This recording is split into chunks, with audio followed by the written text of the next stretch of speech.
Hola, soy Julio Barrero, magistrado del Juzgado Penal número 1 de Murcia y vuestro colegio de abogados me ha pedido que grabe un pequeño vídeo sobre la suspensión de penas. Y a eso voy. Vamos a empezar. Partiendo de la sentencia firme, ya sabemos que la pena puede ser bien de prisión, bien de multa. Si fuera de prisión, tenemos dos posibilidades, o bien el cumplimiento de la pena en el centro penitenciario correspondiente, o bien que se conceda la suspensión de pena. A esto específicamente es a lo que me voy a referir hoy. Como es natural, cabe la posibilidad que se incumplan las condiciones de la suspensión y que haya que proceder a la revocación de esta suspensión. Esto lo incluiremos en otro vídeo posterior. Si la pena fuera de multa, pues entonces lo único que nos cabría es pedir un aplazamiento para conseguir el pago más cómodo de la multa. Y entonces el problema podría estar en el caso de la responsabilidad personal subsidiaria por impago de multa. Esto lo incluiré en el siguiente vídeo junto con la revocación. Bien, pues vamos a hablar de la suspensión de pena. La suspensión de pena está prevista en el artículo 80 y, como todos sabemos, no es obligatoria, aunque concurran todos los requisitos exigidos por el Código Penal. De hecho, el Código comienza, podrán los jueces, cuando sea razonable, esperar. Bien, no es obligatoria, aunque concurran todos los requisitos. Y estos requisitos son, en primer lugar, el que el delincuente sea un delincuente primario, pero delincuente primario en la fecha de los hechos, en la fecha de los hechos de esta ejecutoria, la que pretendemos suspender. Como es natural, cabe la posibilidad de que este individuo tenga antecedentes anteriores o incluso antecedentes posteriores.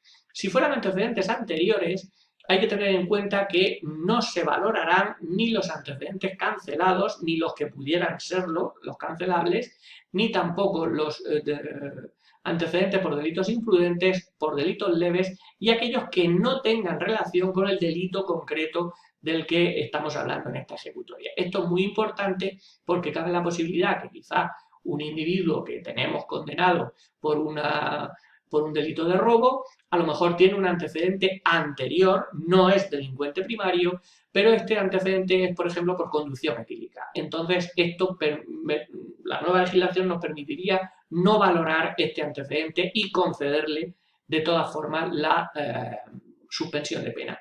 Y cabe la posibilidad contraria, que este sujeto condenado por un delito de robo tenga antecedentes posteriores, por ejemplo, también por delitos contra la propiedad, y esto haga pensar que, bueno, lleva una carrera delictiva importante y que, a pesar de que no tenga antecedentes anteriores y de que sea un delincuente primario, pero que estos antecedentes posteriores desaconsejan la concesión de esta suspensión de pena.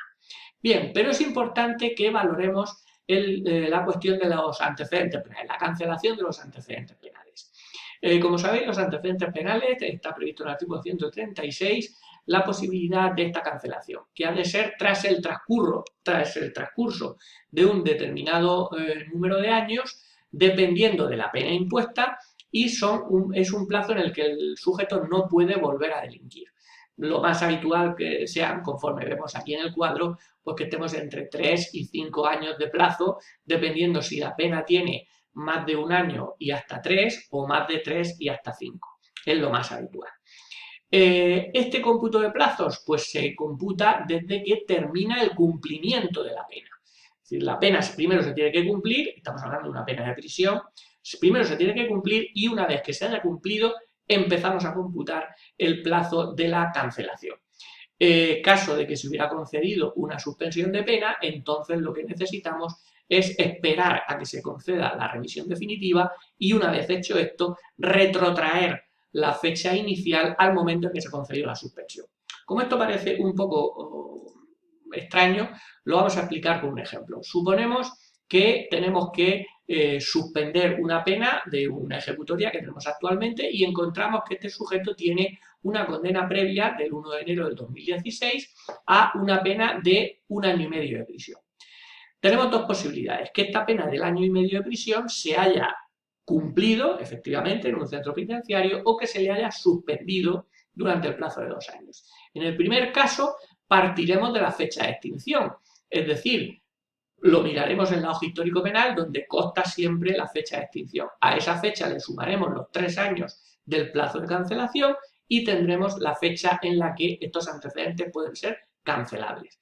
Si no tenemos la hoja histórico penal y lo que tenemos es la sentencia de 1 de enero del 2016, se presumirá en beneficio del reo que se inició el cumplimiento en la fecha de la firmeza, le sumaremos el año y medio de prisión que tenía que cumplir y los 3 años de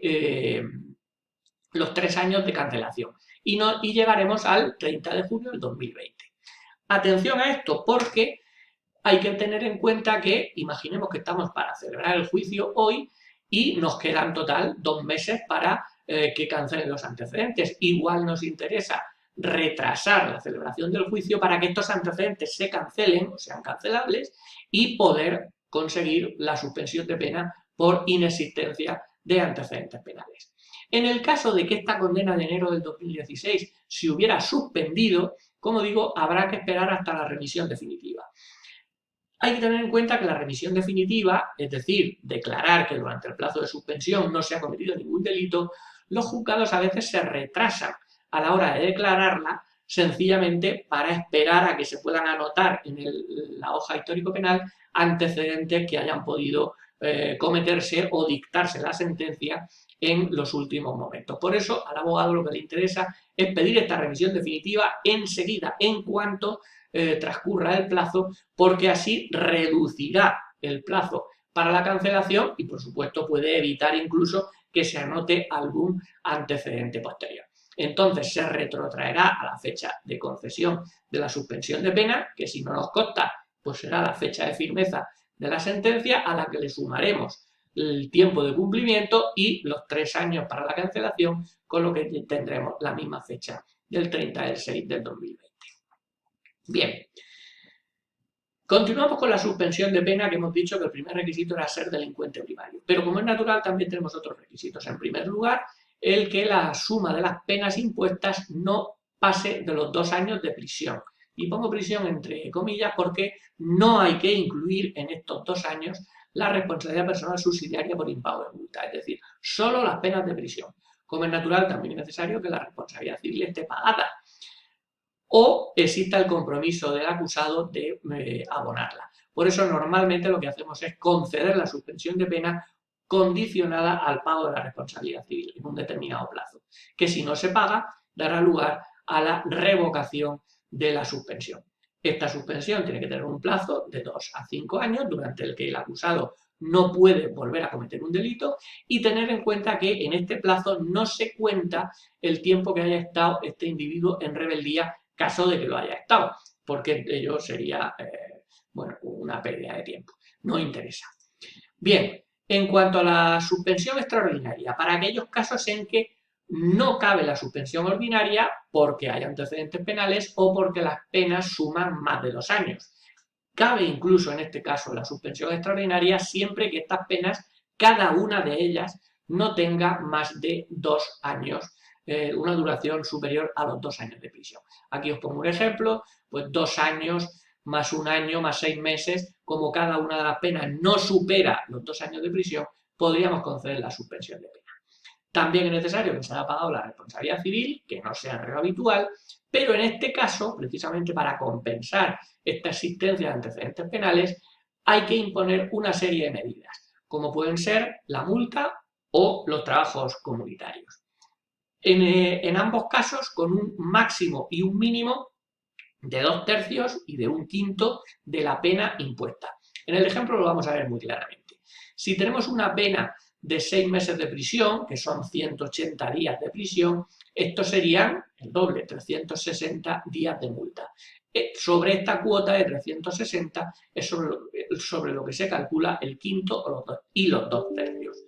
Con lo cual, en este caso, tendríamos entre 72 y 240 días de multa como condición para conceder la suspensión extraordinaria. Si nos vamos, por ejemplo, a la de trabajos en beneficio de la comunidad, la misma pena de 6 meses de prisión, que son 180 días, serían 180 días de trabajos comunitarios, que el quinto sería un mínimo de 36 días y los 2/3 un máximo de 120 días. Y ya para terminar tenemos la suspensión por drogadicción, la suspensión del 80 quinto. Esta es para el caso en que no cabe la suspensión ordinaria porque o bien existen antecedentes penales o bien las penas suman más de 2 años de prisión siempre que no superen los 5 años. Bien, en este caso el delito ha de haber sido cometido por consecuencia de esta adicción a las sustancias de drogas o estupefacientes, pero no necesariamente tenemos que tener la atenuante de drogadicción puesta en la sentencia. Aunque no esté puesta, podemos conceder o conseguir esta suspensión por drogadicción, siempre que podamos acreditar que al menos en la fecha de comisión de los hechos, el sujeto era ya adicto al consumo de drogas. Como es natural, es necesario que se haya pagado la responsabilidad civil y no sea reo habitual. Aquí, en cambio, sí que sí que solemos exigir el que la responsabilidad civil esté pagada previamente, antes de iniciar el trámite, porque normalmente son gente que está ya en prisión y que pretende salir con un leve compromiso de pagar la responsabilidad civil. Normalmente el código exigimos que la responsabilidad civil esté pagada. Como es natural, el sujeto tiene que estar sometido previamente a un tratamiento rehabilitador o estar ya directamente rehabilitado. Eso supone que los informes deben de reconocer esta circunstancia y además que cuando hagamos el informe previo del forense, cuando se le hagan los análisis correspondientes, no dé positivo al consumo de drogas. El plazo de la suspensión va a ser de 3 a 5 años, condicionado, como es natural, a no abandonar el tratamiento.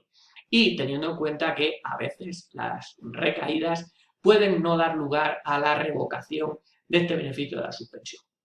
Muy bien, pues con esto terminamos el vídeo de la suspensión de pena y a ver si preparamos otro sobre la revocación de la suspensión. Muchas gracias.